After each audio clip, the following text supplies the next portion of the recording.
Have you ever noticed how some people suddenly vanish from the corporate ladder in the career rat race quietly? They didn't quit in defeat. It's just that their brain started to process reward completely differently. How exactly? They end up living in a smaller house, working fewer hours, driving an older car, and somehow they seem weirdly okay with it. While everyone else is grinding, they just stepped off. According to research from the University of Bath published in 2023, the brains of these quiet exiters actually process reward and status fundamentally differently than the people still racing. Let's look at why most people stay. The rat race isn't a conspiracy. It's beautifully aligned with brain evolution.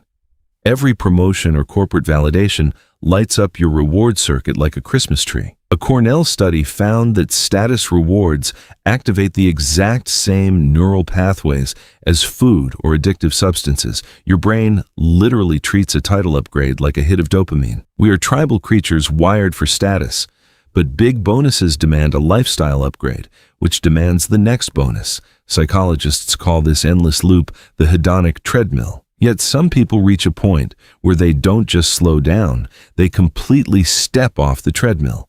They rewire their definition of what it means to actually win. They aren't lazy. Their brains have recalibrated. Studies show their prefrontal cortex no longer registers a massive neural spike when faced with traditional markers of wealth or high status. This shift usually starts with a breaking point.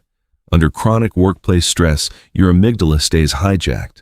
Your ancient brain begins to view a simple work email as a literal predator. When a doctor warns you about stress-induced hypertension, that corner office stops looking like an achievement.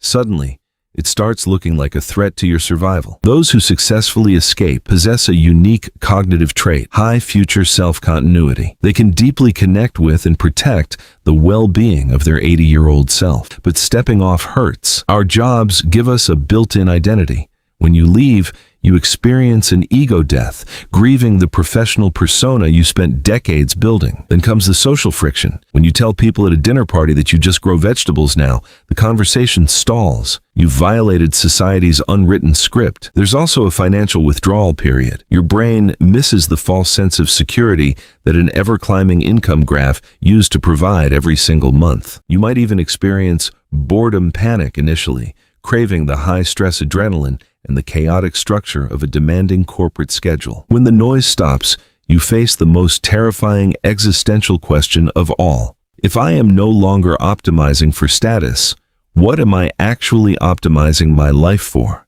The answer lies in counter-adaptation.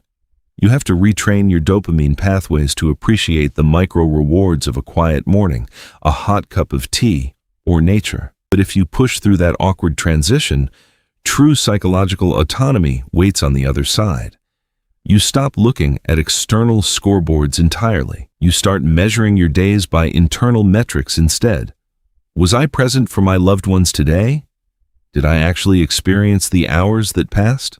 Research shows that when people regain control over their schedule, their subjective perception of time changes.